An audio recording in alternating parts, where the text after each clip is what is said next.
For your corner, starting out with breaking news tonight out of Fort Myers. Here's what we know right now. One Fort Myers police officer was shot by a suspect and is dealing with serious injuries tonight.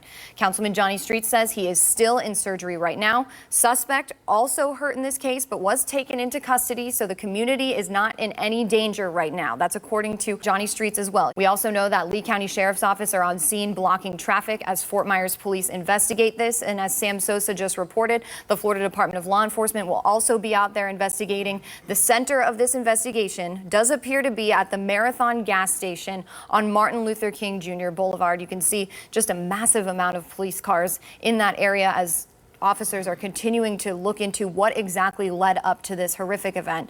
That roadway, Martin Luther King Jr. Boulevard, is closed right now from Michigan Avenue all the way to Veronica Shoemaker as this, quote, extensive investigation continues. We know that this will be continuing for the next several hours into the morning, so we'll be sure to keep you updated on this developing situation throughout tonight's newscast. We do want to point out we've been monitoring this situation on our social media pages. Obviously, this is a very heartbreaking situation that we're dealing with here. Many of you are posting your outpours of support on social media, sharing your thoughts, praying for this officer, offering to do whatever you can for this family. We, of course, appreciate that support, and you can keep that coming on our social media pages where we will be continuing to update this situation.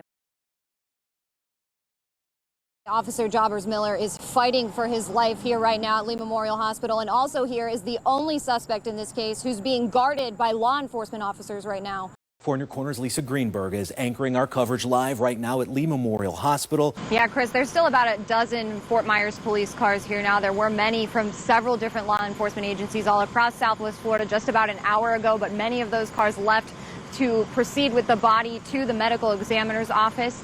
Right now, though, still somber, very emotional environment here at the hospital. You just saw that video of that processional that left Lee Memorial Hospital to follow Officer Jobbers Miller's body to the medical examiner's office. And the gentleman that wanted to offer some video to us of that processional even said he was just amazed by what he saw here at Lee Memorial Hospital. Just so much support from so many different agencies, and not just law enforcement, but also EMS, emergency fire crews too. So just so many people are being touched by this in our community. It started out as a day filled with hope. So many fundraisers organized for today, hoping that that money would go towards helping Officer Jobbers Miller recover. Instead, though, sadly, we are hearing this news, of course, that he passed away tonight, and it's just been a heartbreak for the entire Southwest Florida community. Earlier this week, the parking lot here at Lee Memorial Hospital was filled with people who wanted to donate blood to help this officer.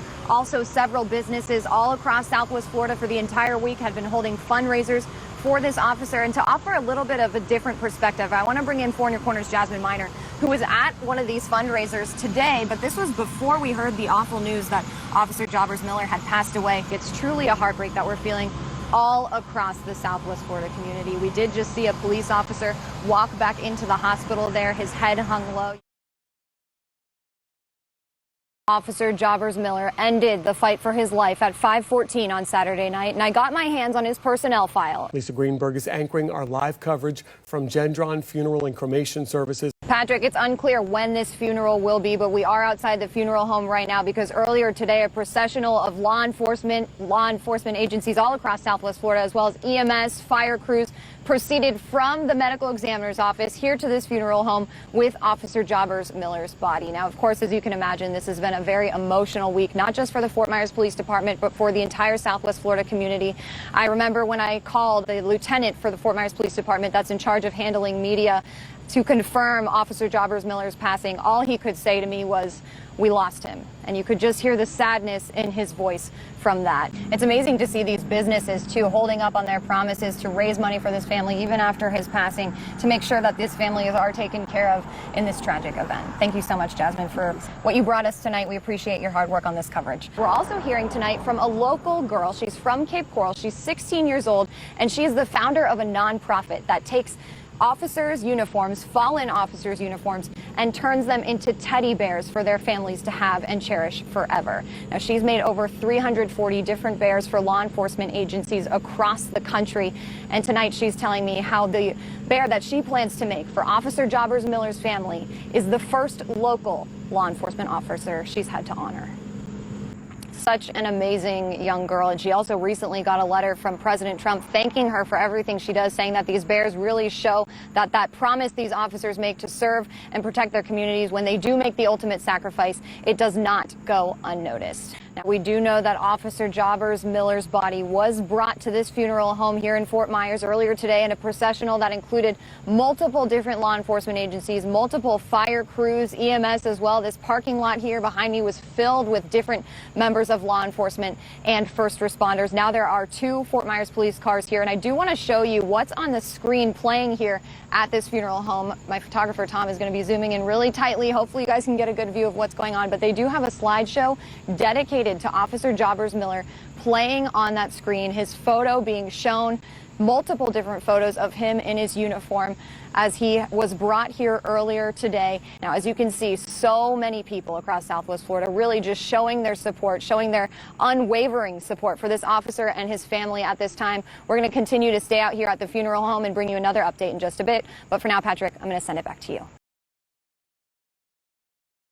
Well, Jane, people are certainly starting to file in here to Germain Arena. We did just see Lee County Sheriff Mike Scott come in, along with Under Sheriff Carmine Marcino. We also saw the state attorney come in. So people from the Southwest Florida community, as well as just the general public, are starting to file into Germain Arena as that processional is arriving here. This section right directly behind me, that section is for family of the Fort Myers Police Department. We do know that Officer Adam Jobbers Miller's family will be seated in the front left, and then the front right will be where the governor, the mayor, as well as Sheriff Scott and other dignitaries within the Southwest Florida community are going to be seated. We are starting to see people file into here. We do know that several law enforcement agencies are coming here to be a part of this funeral to honor Officer Adam Jobbers Miller. And as Patrick has mentioned multiple times, and you too, Jane, that the family has been very quiet and private during this time. As you can imagine, they need this time to grieve and to process what happened along with all of us. This is just so difficult to imagine. But I did get to speak to a family friend just a few days ago who did tell me this was Adam's dream. It was Adam's dream to become a police officer. He moved to Fort Myers to become a police officer with the Fort Myers Police Department. And while it is so absolutely heartbreaking that he passed away, he wants all of us to remember that Adam died a hero. He died a hero, and he says that Adam is so dedicated to this job that if he knew prior to taking that call what would come out of it, what the outcome would be, he said he would take that call all over again, because he is just so absolutely dedicated to the community and to Southwest Florida. So we're going to stay out here, and we're going to continue to bring you more information as we continue to honor this officer and all that he sacrificed. Live at Germain Arena, Lisa Greenberg, Fox 4, in your corner. All right, thank you, Lisa. We definitely can hear the heavy hearts. On July 28th, 2018, at 5:14 p.m., Officer Adam Jobbers Miller took his last breath. So to honor his memory, his career, and all he sacrificed, I sat down with 2 people who knew him best, 2 of his sergeants, his supervisors, but above all else, his friends.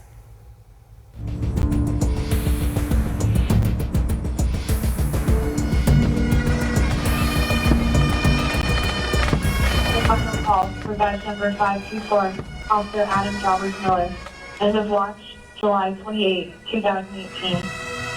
Then Adam died doing something he loved to do. I want everybody to remember Adam as a hero. And 1 year later, Frame photo of Adam. Keep this next to me. These blue lights remain lit every single day for him. I wear this bracelet, Adam Jobbers Miller, in the watch. It's got the thin blue line. I wear it on and off duty. Call for badge number 524, Officer Adam Jobbers Miller. End of watch, July 28, 2018. it's been exactly 3 years since that final call for badge number 524, Fort Myers police officer Adam Jobbers Miller's end of watch. On this day 3 years ago, he responded to Flint Drive, where investigators say a suspect took his gun out of his holster and shot him. For a tense, gut-wrenching week, Officer Jobbers Miller fought for his life in the hospital, but he died from his injuries on July 28, 2018. 3 years later, Fort Myers Police Chief Derek Diggs says his presence is missed every single day. That's a tough one. And this is always an emotionally charged day across Southwest Florida. To honor Adam and keep his memory alive, on this day every year, I catch up with Sergeant Dominic Zammit. He was one of Adam's supervisors on the Bravo shift. From photos within the station to a memorial in the briefing room to the shirt on his back, he and the rest of FMPD find ways to celebrate Adam today and every day. It honors Adam Jarvis Miller. 524. He also told me the loss of Adam is felt just as much today as when he died 3 years ago. When I went to the Fort Myers police station a couple years back to talk to Sergeant Zammit about Adam, it was easy to see their bond went so much deeper than law enforcement. Frame photo of Adam. Keep this next to me. Photos and mementos of Adam surrounded his desk. And to this day, Sergeant Zammit and Adam's other supervisor on the shift, Sergeant Epler, keep his memory alive during their briefings. We have assigned seating, and no one's allowed to sit in Adam's seat. Every year, Sergeant Epler has honored him by putting the picture up and some candles, and that's his seat. That's always be his seat. No one's allowed to sit there. Even speaking with you, we continue to always honor him every single year, and I appreciate that from you, and I thank you for that. To keep his memory alive, we appreciate that from the Fort Myers Police Department and myself and Bravo shift. He came from a family of public servants. His father and sister both worked for fire departments. Now, you heard Jobbers Miller had family who suffered from drug problems. So his goal when he became a police officer was to get drug dealers off the streets. And Lisa, I know you were on the desk the night that Officer Jobbers Miller was shot. In fact, in that week while we waited and in the years since his death, you have led our coverage on the shooting. There's really been so much over the last almost 5 years since his death. And I remember talking to Councilman Johnny Streets the night that he was shot and learning more and more about just how serious this case was. And then seeing the officers from all different law enforcement agencies all across Southwest Florida crowding around Lee Health when he was shot. And then a week later, again, when the news came out that he died, I've never seen so much support. So many people were out there to honor him. Now, I also covered the funeral, which you see here for Officer Jobbers Miller. His death made such an impact that law enforcement from all across the country was there. They had to hold that funeral at Hertz Arena because the turnout that was expected was so large. So many people were there. I've really never seen such an outpouring of love and support as I did that day for his loved ones. Now, in the years since his death, I would talk to his supervisors at FMPD about the impact it's had on the police department. I remember them telling me that for their meetings at the start of each shift, they have assigned seats and no one is allowed to sit in Adam's seat because it is his seat forever. Now, a couple years ago, around the anniversary of Adam's death, his dad actually reached out to me and he thanked Fox 4 for keeping Adam's memory alive every year. He actually sent me a couple of things. So this right here, this is a prayer card from his funeral. So having this laminated, being able to see this just as a kind of memento of everything that happened, as well as a coin from the honor guard. It was so nice of him to reach out and send that email. It's so rewarding to be able to bring some kind of peace to that family and be able to be a part of the story and keeping his memory alive. Yeah, and I know those are two things that you keep by your desk here in the Fox 4 newsroom and have ever since he mailed them to you. Now with the jury deliberations happening today and the decision, once that's made, it'll kind of bring some closure to this tragedy. Sure. Of course, Adam will never be forgotten and what happened will never be forgotten. But I think that this kind of allows the family and the loved ones and the Fort Myers Police Department even to take a step forward.